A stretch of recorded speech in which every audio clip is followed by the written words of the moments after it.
Is the 2025 Chevy Suburban RST better than ever? Maybe. Let's find out. I borrowed this SUV from Jerry Seiner Chevrolet here in Salt Lake City. Be sure to ask for Keith. This one might be sold, but they have a few more coming in.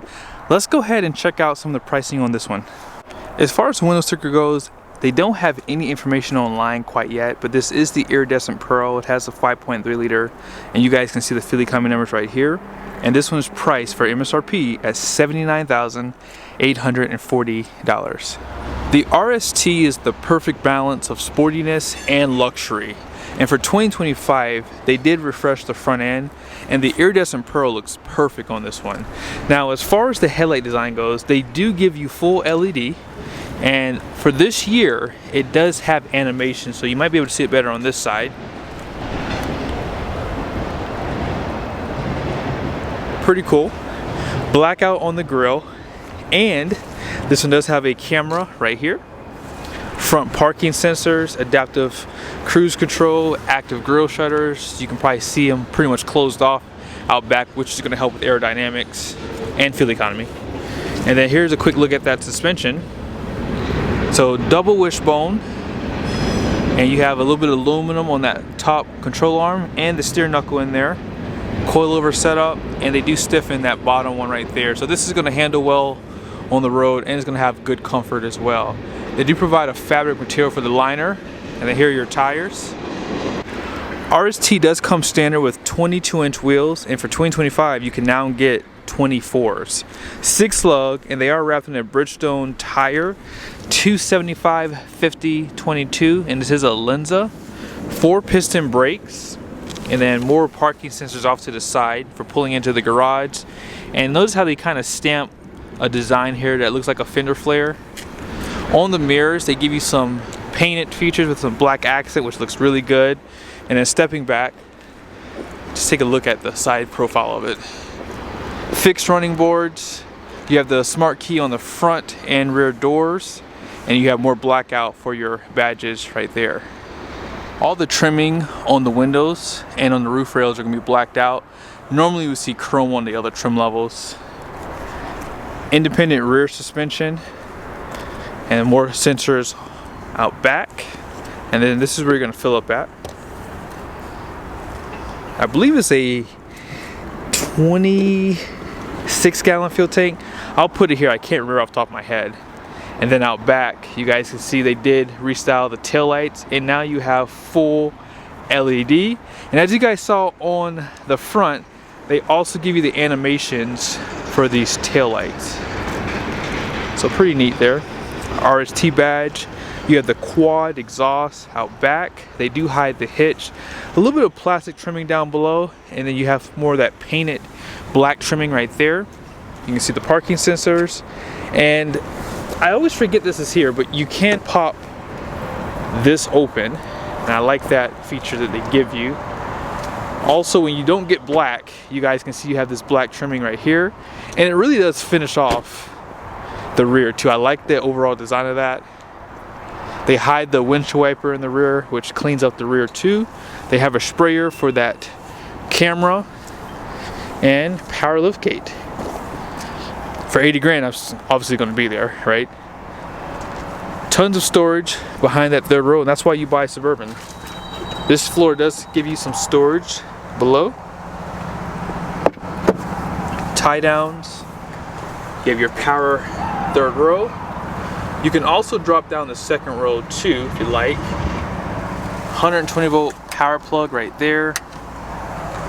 And no lighting on the back of this lift gate, which I would like to see, but there is lighting right there. There is a button with a place to pull down on, and then here's just a side view. As far as the powertrain goes, it does come standard with the 5.3 liter gas V8. You also have the 6.2 liter gas V8 and the Duramax diesel, which is the LM2 for 2025, which has more horsepower and torque. This engine's putting out 355 horsepower, 383 pound-feet of torque, and all that power goes with a 10-speed transmission. Also 323 rear end. This comes standard. I think that if I were to buy one of these, I'm a diesel fanboy, so I would definitely skip both of the V8s because they still have the DFM on them, which is dynamic fuel management, which drops it down to 4 cylinders. Just not a fan of that feature. But overall, these engines, despite the horsepower and torque numbers, they are pretty powerful. Now, if you do get that 6.2 liter, you do have to burn premium, but with this 5.3, you can burn regular. That sportiness does make its way into the interior for the RST, and one thing that you notice is just the trimming like this. Normally we see wood trimming, but now you have this more sporty accent here, red stitching, and then check out the graphics that they give you on the leather. All this is soft touch, more of that stitching up top. Seat memories, power folding outside mirrors, auto up and down for the front windows and auto down for the rear. A little bit of storage on the side of the door with a bottle holder.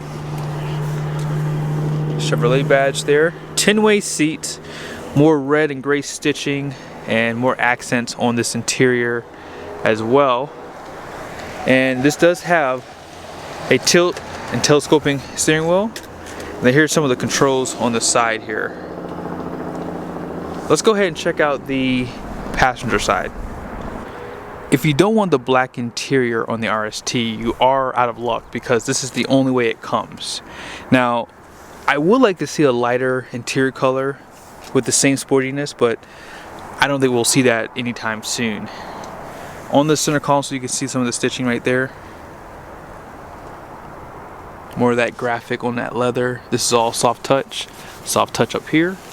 And then the glove box gives you nice storage.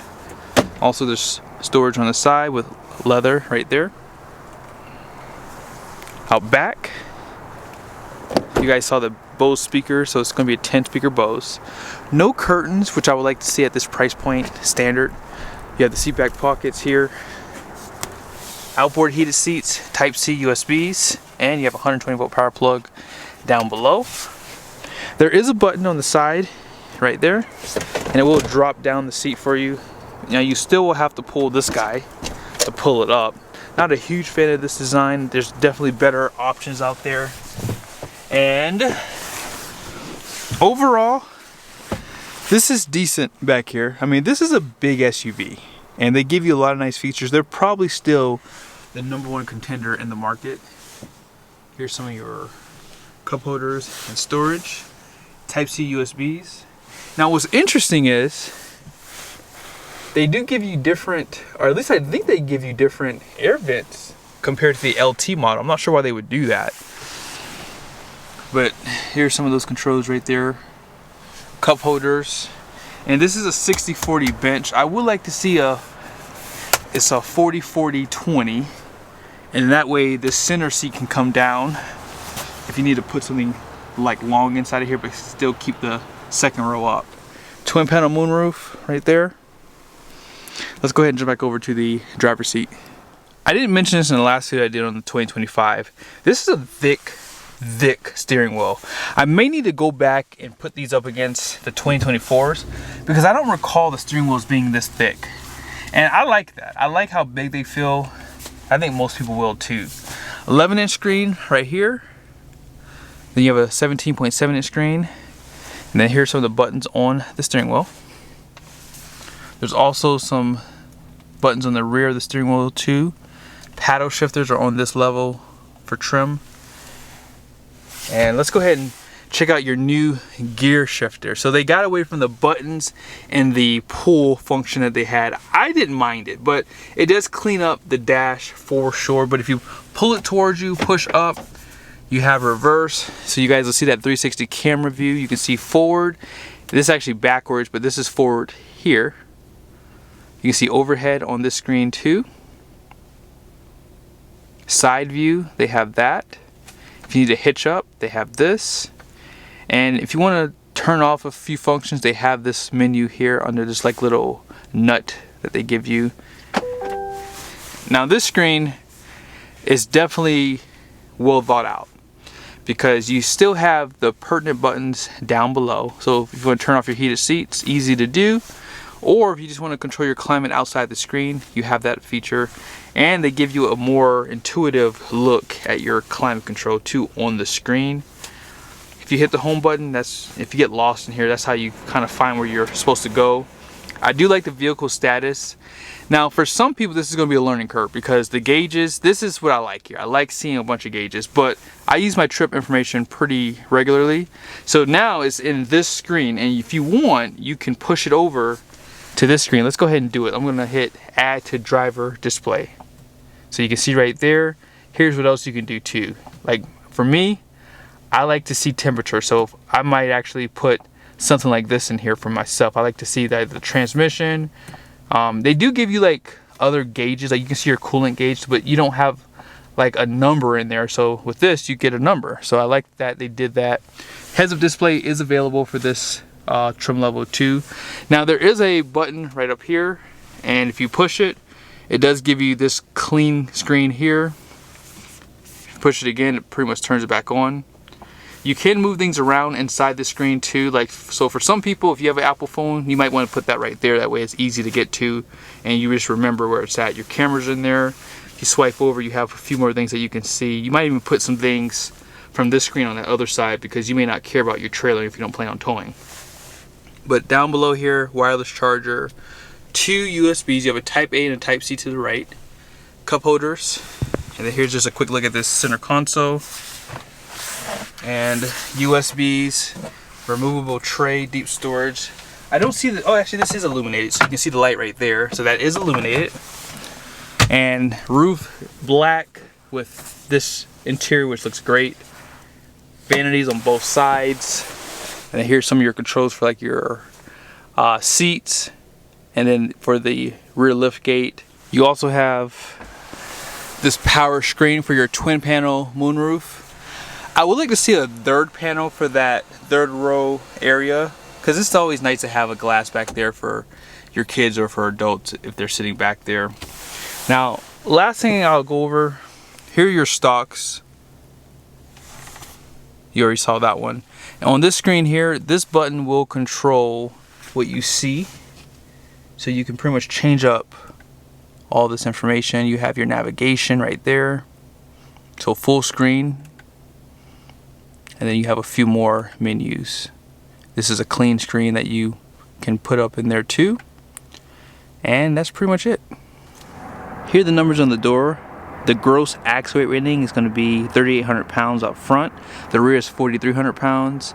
Gross vehicle weight rating is going to be 7,700 pounds. And these wheels are 22x9 wide. And here is the trailering information. So this can tow up to 8,000 pounds.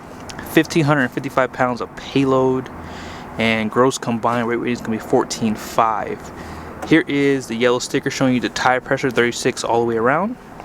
And I didn't mention, but you do have a trailer brake right there. I don't think I'd buy anything this size without a trailer brake. Just my personal opinion.